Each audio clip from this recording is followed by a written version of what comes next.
It's time to say goodbye to hold music and say hello to fast customer support with Service Cloud. With trusted AI and data working together, you can skip long wait times and deliver efficient, personalized service right away, all while keeping support costs low and more customers happy.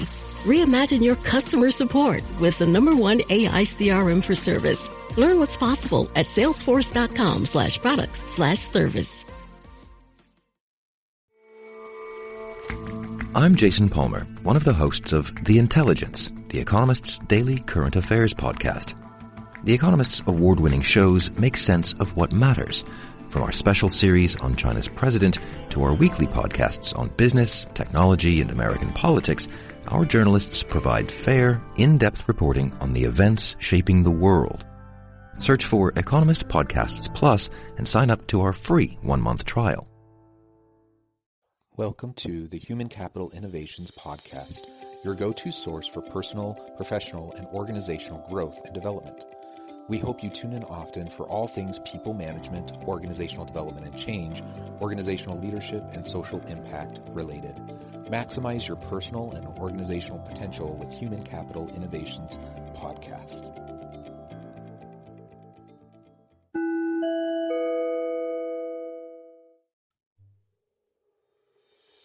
Welcome to the Human Capital Innovations Podcast.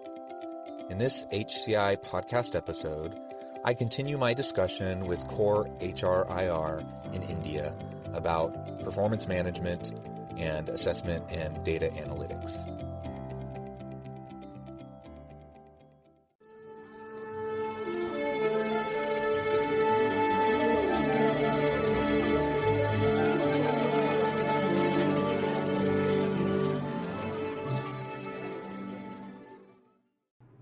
As we think about how we design these systems, the very first thing is to think about how often. Now, there's been a lot in the media lately. Certainly in the U.S., it's been a hot topic of debate. How do we do this and how often? And the traditional model of the yearly performance appraisal, of just doing an end-of-year appraisal, has really lost the sense of value in most organizations. Managers don't like giving yearly appraisals because it's a big time suck on them. They feel overwhelmed because they have to do it all at the end of the year within a short amount of turnaround time.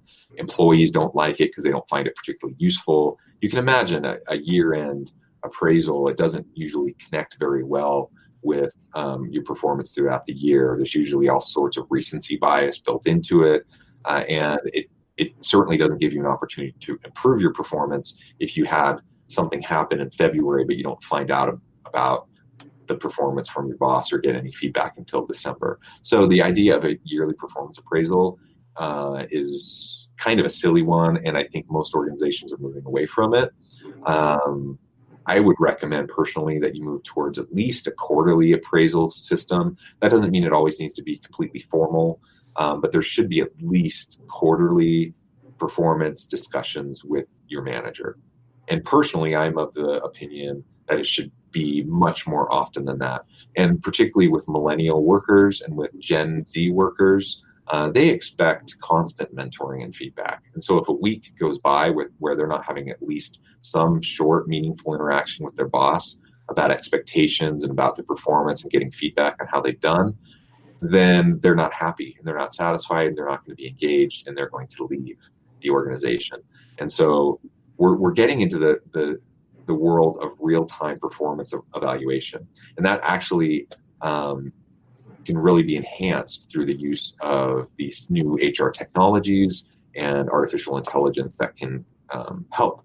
We actually have just here locally in near the university, we have a small startup company that has created an app for real-time performance evaluation, where every time a supervisor or a boss interacts with their direct report, maybe there's a presentation or maybe there's a client meeting or something happens, that immediately on the app they can rate that interaction, they can provide a quick comment, that feedback goes instantaneously back to the employee, who can then ask for clarification, and then it aggregates it over time, and then you can see trends and movements over time about how different aspects of performance is shifting. That's becoming the new normal, I think. And in 5 to 10 years, I think that's what organizations will be doing for their performance systems. So it'll be greatly strengthened by technology. A couple things, though, that we do need to think about. If we can go to the next slide, we do want to think about systems errors and biases. Now, we all have these biases. And because of the biases, we need to have mechanisms to be able to check our biases. We need to have trainings so we can calibrate managers about what it means to evaluate performance, and so they can understand what common biases are and how they can counteract those. Many types of bias. Some of the common ones, we think about the halo effect or the horns effect. The halo effect being, basically one good thing happens, and so then you look through the lens of that one good thing with rose-colored glasses on every other thing that employee does. So you give them a really high performance evaluation, even though maybe their overall performance wasn't very good, but this one direct interaction you had with them was really positive. That's obviously not going to be effective. It's not going to be fair. The same goes with the horn effect. That's where one negative interaction unduly shapes your perspective of that employee and other ways that they perform. And then we have issues related to validity, reliability, and acceptability and specificity. If we can go to the next slide, really quick diagram of this, you can see how it plays out. Now, of course, what we want, with the best case scenarios we can identify performance objectives that we know align with the organizational mission. We can measure them in real time. We can provide feedback in real time, and then we have objectives that are both reliable, valid, and really connect with the organization's mission and what we're hoping to get from that performance. So here in the targets, you can see a depiction of what that really actually means. Target A, you have poor validity but really good reliability. So all those shots are clustered tight together. So you have that measurement that clearly it's consistently measuring the same thing well. The problem is it's not aligned well with what you actually need and want in the organization. So you have poor validity, but you have really good reliability. Target B, you have poor validity and poor reliability. They're not clustered, so they're not consistently measuring the same way, but they're also not towards the center of the bullseye. Target C is what we're shooting for. We're looking for clear alignment with the performance objective, how it's being measured, and then the fact that we can consistently over time with different types of managers measure that aspect of performance consistently across divisions with different employees. That's what we're shooting for, because then it's consistent, then it's meaningful to employees. And if we couple that with constant feedback, then employees are going to be appreciative. If we can go to the next slide, please. Finally, and I think just because of time, I'll end with this. There's a few more slides that we won't get to. Certainly being valid, reliable, generalizable, it adds to your assessment method, and that's what you want. But you also have to think about the cost, right? The marginal utility of whatever you choose to do. So it needs to provide economic value greater than the cost of using it. Again, this is actually where technologies are really going to be beneficial, because right now, without technology, without assistance by technology, providing real-time performance management, assessment, and feedback is a crazy thought, right? It's an incredibly onerous task. It would take people so much time to be able to do that. But as technologies are emerging and there's new offerings and new HR information systems and software that can help facilitate this, you really can have a performance management strategy that's moving closer to real time, that's assisted by technology, so that it actually, not only does it not add to the burden of managers, but it actually takes away from the burden of managers, and it takes away those bottlenecks of like the end of the year appraisals where they just get swamped and having to review 20 employees within a couple days and try to be thoughtful about it. That's such a hard thing and such a time suck on managers. But you start to break it up and you assist that through technology, and you're able to chart and graph performance over time. That becomes meaningful to organizations. It becomes meaningful to employees. With that, so there's a couple more things we just won't have time for. Maybe it'll come up in questions. There's some tips on completing and conducting the appraisal. Next slide has thoughts on training managers and employees. That also I think is really important to consider, because ultimately you can have the best system in the world, but if your managers aren't trained well on how to implement it, it's just not going to come off. And so at the end of the day, I think, I know I probably disproportionately spent too much time in this webinar talking about the future of work and the shifting nature of work, but I think it's just so fundamentally vital in thinking about performance management, because the jobs of today won't be the jobs of tomorrow. And we know that we already don't do performance management well now. So quite frankly, I'm a little hesitant to suggest like a magic bullet to performance management or some system this is the answer to all of your performance management problems. I think there's some principles, there's some strategies that we can consider, but what we need to do is we need to be vigilant and proactive and strategic moving forward, getting the best minds together, thinking about really truly what are the core competencies required to perform the jobs, not just of today, but of tomorrow in our organizations. And if we can do that, then we can start to model the new age of performance management systems assisted by technology and artificial intelligence, that we can have the best possible outcome for our organizations. With that, I think we'll just move to Q&A for the remainder of the time. Thanks, John. We'll move on to the Q&A session, and John, I'll just let everyone see you on video while we speak. Great.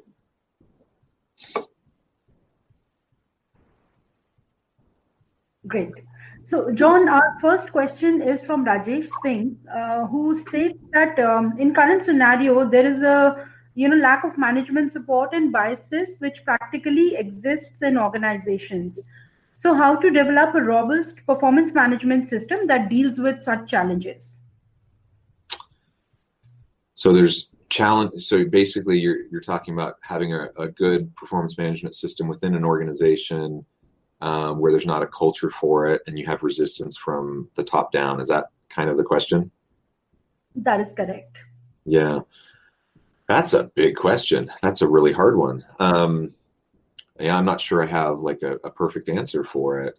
I'm a big believer in all of us as change agents within organizations. Some of us have formal power. A lot of us don't have formal power. So we have informal opportunities to influence. And, if you're an HR director, but you don't have a seat at the table in the executive room, and you don't feel like you have support from the CEO, or maybe you don't have a CHRO and you're the HR director and you report up through another VP, and they don't really support what you're trying to do. I mean, that's a really hard scenario. And I think it comes back to constantly trying to show the value of what HR has to offer to the organization as a business partner. So many executives, who have professional backgrounds in operations or finance or some of these other areas, all of course, which are very important to successful organizations, they don't always have a great appreciation for HR, or they might even see HR as as just the money suck of the company. All this money's going in, it's not actually producing anything. And so obviously that's not true. HR done well can increase creativity and innovation in organizations. It can increase performance. You can lower turnover costs, increase employee engagement. I mean, there's all these different things that good HR systems will do to help cut costs and increase revenues for a company. It's our job as HR practitioners to show that value to people up the line, to be able to show it in compelling ways. And as we, within the constraints that we find ourselves in, as we can find opportunities to share that kind of information, then that will, I'm convinced that over time that will resonate with leaders. And sometimes just like we experience with people that report to us. Sometimes it requires a change in personnel and a change in leadership for things to truly take hold. But I'm not a believer in just sitting around waiting for that to happen. So even if I don't feel like I formally have the ability to push a new initiative, I feel like it's my responsibility to, through informal channels, to influence in any way I can and make the case for what I'm trying to do. So that's a general comment to the question. Now, specifically to performance management, I think it's the same thing. So you want a performance-driven accountability culture within your organization, right? You want clear objectives related to core competencies, and you want to measure them in meaningful ways. You want everyone to understand that they're going to be held accountable. Excuse me. You want to make sure that everyone knows that they're going to be held accountable for that performance or lack thereof, but also that they'll be supported in creating a performance plan if their performance isn't up to par at the moment. So that you want a culture of accountability, but not a culture of fear. A culture of fear drives down engagement. It increases turnover, and it ultimately doesn't have a good connection with high performance. And so that can be a hard line to walk, right? It's a bit of a tightrope trying to have clear accountability without having a culture of fear. But if you can walk that line and make sure that people know that it's not arbitrary and capricious, that you have clear standards that's being applied across the board to everybody fairly, that there's not nepotism, there's not cronyism, there's not people that get a pass just because they are good friends with the boss, but like literally everyone is held accountable, and then everyone is supported in achieving their goals in the mission of the organization. When that culture starts to emerge, it's a really beautiful thing. And so we make that case. We make that case to management, upper management, to the CEO. We make that case about how utilizing technology-enhanced performance management will drive higher productivity of our employees. If we can consistently make that case, then I think we'll have a shot at overcoming some of that resistance. But it most definitely will take time if you're experiencing that in your workplace. Absolutely, John. I agree to that. And I think it's in the interest of management as well as the entire organization, because a well strategized and implemented performance culture results in employee motivation and retention. So moving on to our next question, that is from Aruna Kotru. And, there's a similar question that has come up from a lot of other people from the audience who specifically want to know the best approach or the best appraisal system. Is it bell curve approach, which is recently getting a lot of, in fact, a lot of people are not in favor of it, and there's been a massive opposition. So according to you, what is the best approach and the best appraisal system to follow? A very good question. I think my cop-out answer is it depends, right? It depends on the organization and the culture and the strategic vision of the company. So you have some companies that have sworn by the bell curve force distribution approach of performance. And I think of Goldman Sachs, for example. It's a place where people want to work. It's a career maker. You go work for Goldman, even just for a few years, and it can set your trajectory for a good career. But they burn through people, right? People come in, they burn through them. Some people stay, a lot of people leave. They're not so concerned. They're kind of an employer of choice, like people want to go work for them. And so they're not concerned about the churn, right? They're not concerned about the turnover.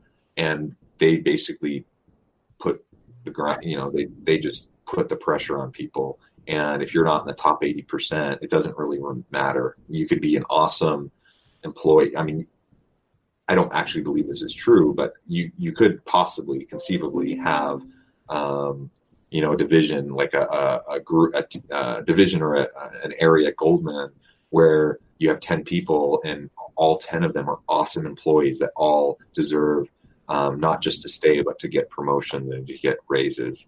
And based on their force distribution system, every year the bottom two are gone. right? They're not really going to even consider it.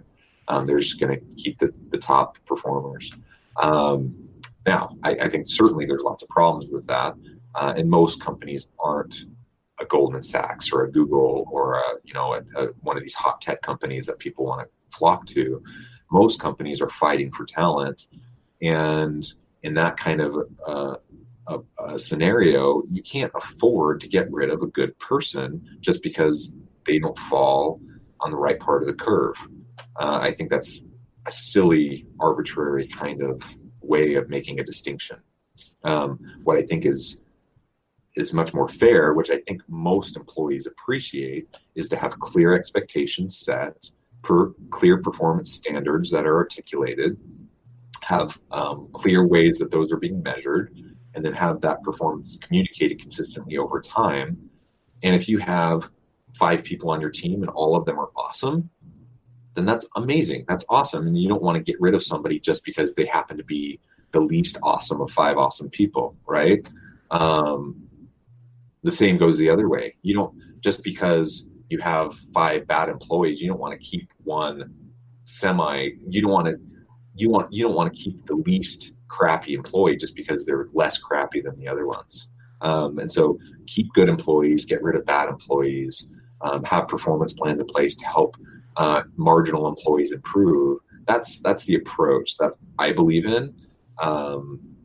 And the specifics of how that gets implemented depends on the culture of the company and how much of an employer of choice you happen to be. You can afford to take a bell curve force distribution approach if you're a Goldman. Most organizations can't do that. And philosophically, I don't agree with that. I don't think that's an appropriate way to do it, but certainly they can get away with it. Thanks, John.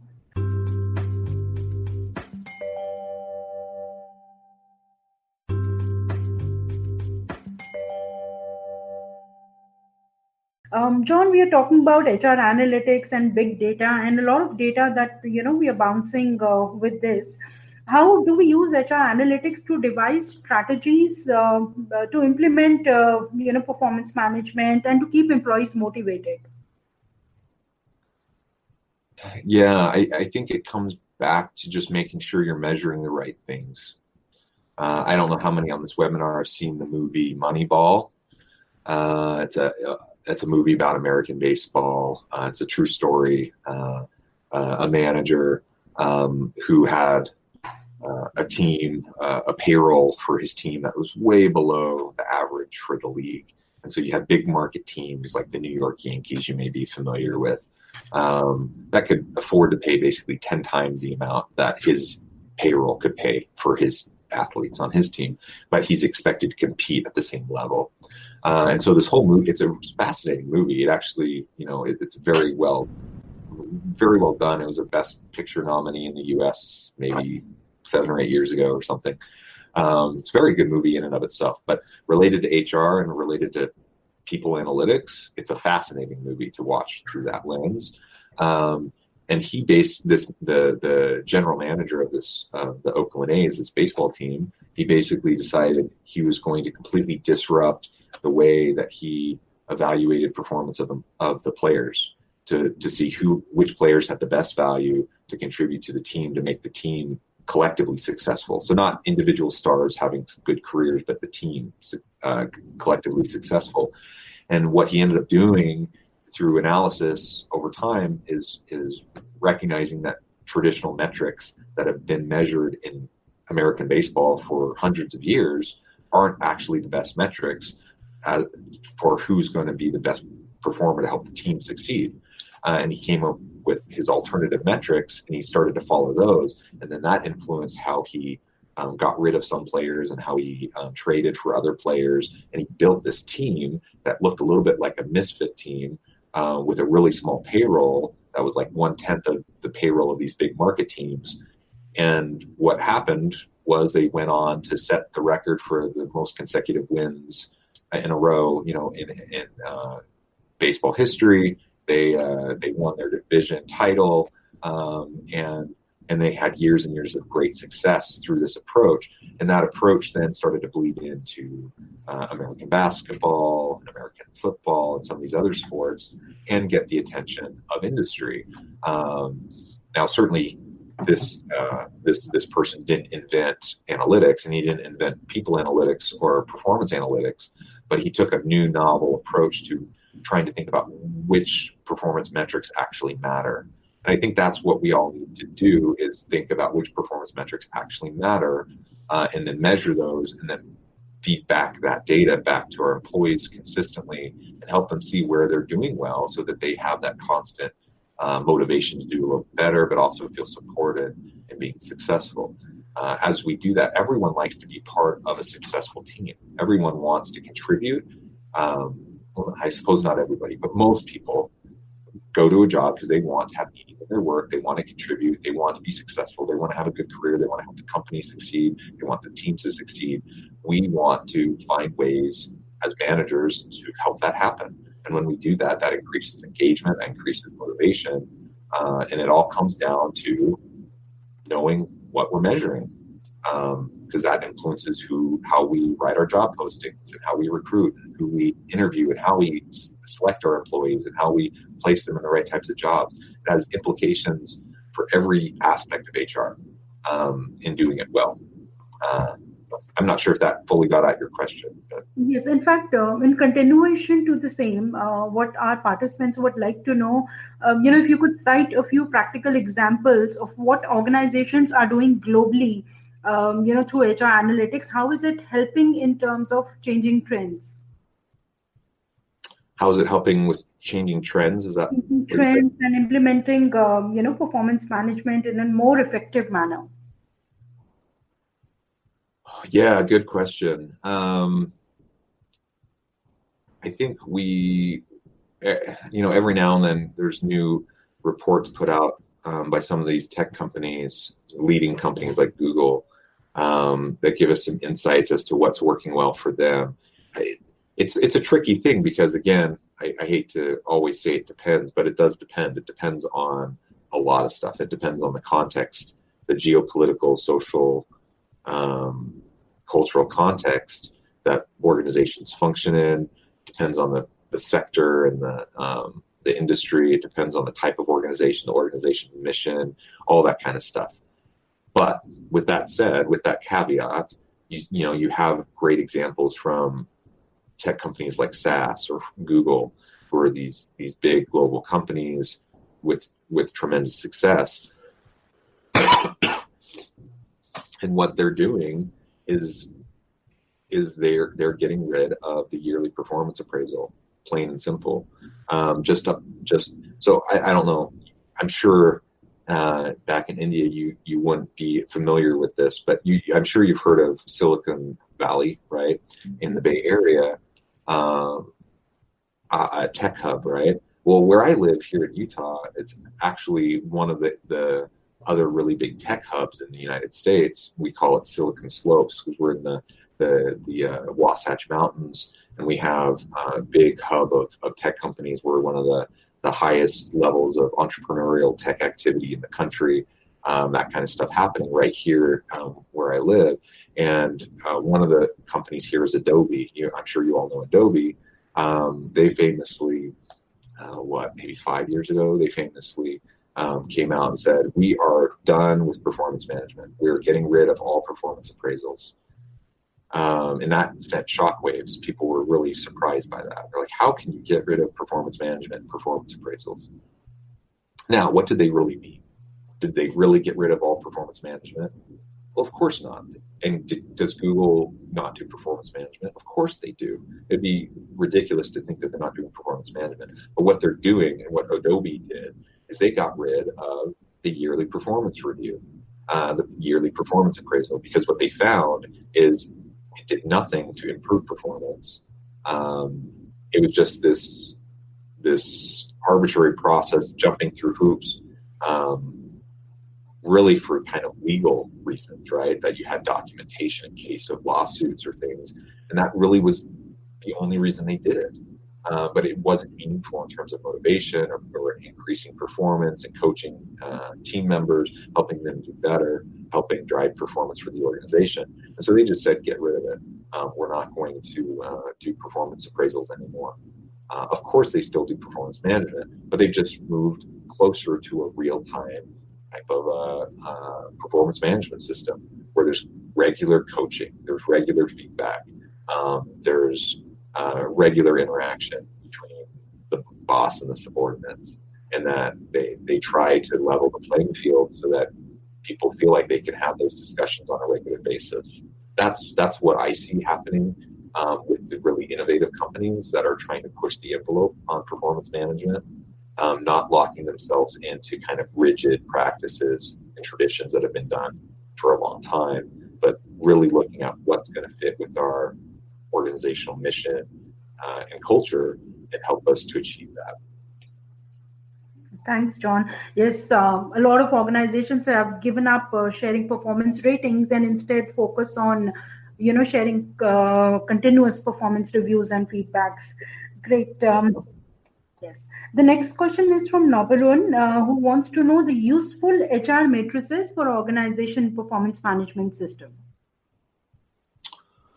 The useful performance matrices for Yes, useful HR matrices for organizational performance management systems. So matrices to measure organizational performance management system. Yeah, so this asking about how to measure the effectiveness of a performance management system, not necessarily how to do the performance management system within a given company. Is that the question? That's right. Yeah. Again, a very, very good question. I think I'm not sure I have a specific answer for you in terms of specific model or matrix and how to assess. There are certainly a variety of models out there to look at what's being done well and what's not working. I think the first step, though, obviously, is always to get your team together and look at what you're currently doing and look at the track record over the last 2 to 5 years. Excuse me, and try to map it, to try to see what are your goals of your system. Have you seen any evidence that it's achieving those goals? That's the first question. Do you see evidence that it's actually achieving the goals that you've set out? And if it's not, then you have to go further and you have to ask, what's inhibiting, what's limiting this? Is it a systems issue? And a lot of times it is a systems issue. Is it a training issue? Are managers not trained on how to do this effectively? Is it an objectives issue? Are you measuring the wrong stuff? And so you've got the best system with really well-trained managers, but you're just measuring the wrong stuff, and so it's not having the impact, right? So you start to think through these different types of components of what should be in place for an effective system, and then you can start to identify the gaps that might exist in your system and create a implementation plan for improving it over time, whether that means providing more training, getting a new HRIS system to manage the whole thing, different policies and procedures that can help reinforce what you're trying to do. A lot of that needs to happen. One of the things that I see a lot of times in organizations, if I go in as a consultant and I see an organization that's it's not functioning well or it's not having the desired outcomes, especially in larger, more sophisticated organizations, they've usually done the work of having a good system. They've usually done the work, of training their managers. They often have done the work of trying to have objectives that align, right, with what you're actually trying to perform. So they've done those things. But what I see often as being out of place is there'll be conflicting messages, right? So you'll have this whole performance management system that you're trying to implement and do that should align with the organizational culture. But then you have this random thing over here, right? This initiative from an executive or this policy or procedure and these different types of things or different types of communication that come down that are inconsistent with the whole system itself, right? And that causes a lot of problems because, as an employee, I'm sitting here thinking, how do I stay on the good graces of my boss? How, they control my destiny. They control not only do I stay in the job, do I get promotions, do I get bonuses, do I get raises? They control my career trajectory, right? And so my number one goal is thinking about how do I protect myself? How do I help myself moving into the future? How do I make my boss like me? And if I'm getting, there's this formal system with all this good stuff happening over here, but then I have my boss or his boss or her boss saying contradictory things or doing contradictory things, then ultimately what's going to happen? What am I going to do? What am I going to follow? Am I going to really follow all this stuff, or am I going to do what they want me to do? I'm going to do what they want me to do because I'm not stupid, and I know that they're the ones that are going to influence everything. And so I think we want to make sure that our system has alignment, but we also need to make sure that all the components of the organizational system as a whole are in alignment and fit with each other, that you don't have distractors or things that actually undermine what you're trying to do with your performance management system to create that performance culture. Right. Thanks, John. There are two scenarios. One has been put across by Sai Kothai, who states that non-profit organizations are governed less by performance matrices. In that scenario, how do we appraise the employees effectively? So how do we appraise performance in nonprofits? Is that the question? That's right. Yeah, I think ultimately it's not a lot different than how we would do it in any organization or big corporation or higher ed institution or whatever. Organizations are organizations, and you want to set clear expectations. You want to have clear objectives that align with those expectations. You want to measure them, and you want to communicate and feedback that on a regular basis. And that would apply to nonprofits as well. What often is the case in nonprofits that's a challenge is that they simply don't have the resources. They don't have the resources for the people analytics software, the HRIS systems. They don't have the resources for the dedicated personnel. They often don't have a dedicated HR person if they're a smaller nonprofit. They just don't have the people resources. They don't have the financial resources. They don't have the software resources to be able to do all this seamlessly and well. But the elements of what should be there, I think, is pretty much the same, that they should try to be implementing. And so I think this comes back to my point in the slide deck about the cost involved with the system. The reality is we have to be very sensitive to the cost. And if you're in a GE type huge global company, that's one thing. If you're in a local nonprofit with 10 employees where you're scrounging constantly for government funding and grants and donations, and you don't have more people and time, then you have to do what works for you. The nice thing is that we have free systems. They're not as streamlined and they're not as good as the better softwares, but there's a lot you can do with performance evaluation and assessment just using Google tools, right? Google Sheets and Google Docs and various survey tools that are free. There's a lot you can actually do. And so, if I'm going into a nonprofit trying to help them think about their performance management, almost always they won't have that kind of formalized system in place. And one of the things I'll do is try to help them figure out how can they set this up in a way that's meaningful, that's either free or low cost, so that they can start implementing it and not getting bogged down in the process and not getting bogged down in the cost. Does that help answer that question a little bit? Definitely, it does. In fact, a similar question, but in a different sector. So, and this would perhaps be our last question for the day. Okay. We have, project managers who are perhaps working on long-term transitioning projects, or we have scientists who are working on long-term research and development projects. So what would be the best and most appropriate way to evaluate their performance? That's another really good question. Wonderful questions by the participants. So I guess really the question, as I understand it, is long-term performance versus short-term performance, right? Like there's some jobs where you just have daily You have daily performance that you can measure. And then there's other things that you just don't actually really know if it's successful for like 2 years or 5 years, right? Is that kind of the question? That's how I understand it. And that is hard. And so, I mean, my suggestion would be, what are the intermediate types of checkpoints that you can put in place? So you have this research project that's going to take 5 years. What are the different pieces that go at every stage of that process, and how can you measure those stages? You won't ultimately know if it's successful until the very end, once it leads to publication or a new grant being received by the research team or whatever. Obviously, those are clear markers of success and achieved performance. But I'll tell you, I'm in the world of academia, and I can work on a research project for a couple years collecting data, then I can write it up, and then I can submit it to a journal, and then it can take upwards of a year or 2 years even before it goes through the review process, and then goes through the revisions, and then once it gets accepted, it can even take another year before it actually gets published. So it's just this long process, right?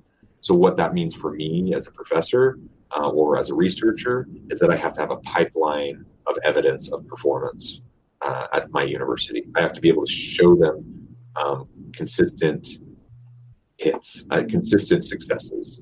And that means I can't bank everything on one project. So I have many projects going on simultaneously at different stages, so that I can consistently show that periodically, every so often, I have that new publication, or I have that new grant that's been successful, or I have this new thing that I've done to demonstrate my value, right? And I think that honestly is what you need to do with these research teams, as well as find ways to have checkpoints with. So if you really have this one major project that they're working on, find checkpoints, of the grant proposal process versus the grant acceptance process. And you can have peer review teams that can go in and help, internal peer review teams that can go in and help evaluate the quality of the work that's happening. So even if it hasn't led to the final outcome yet, you know that it's on the right track. And you can provide that feedback. I think you'd have to have that kind of a system in place.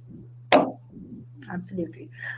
Thanks, John. I think that was it for the day. We would have loved to continue and have this discussion on and on. But in the interest of time, we'll close the webinar here. And it's been a pleasure having you with us today. Definitely a great opportunity for all of us to have a great learning on a weekday. Thank you. Thank you very much for the invitation. It's been a pleasure. And as I said before, I think the slides will be shared. Of course, the video will be posted.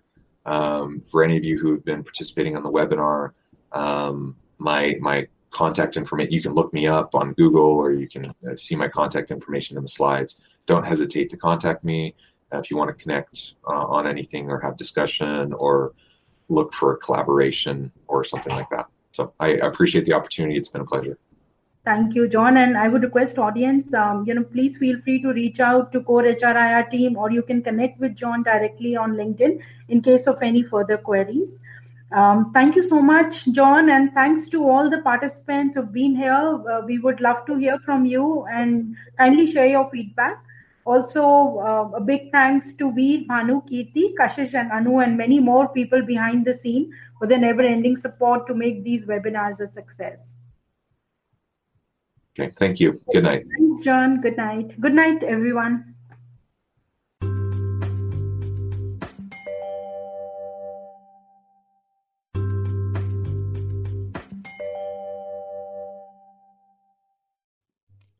Thanks again for joining us for this episode of the Human Capital Innovations Podcast. I hope you stay healthy and safe, and that you have a great week.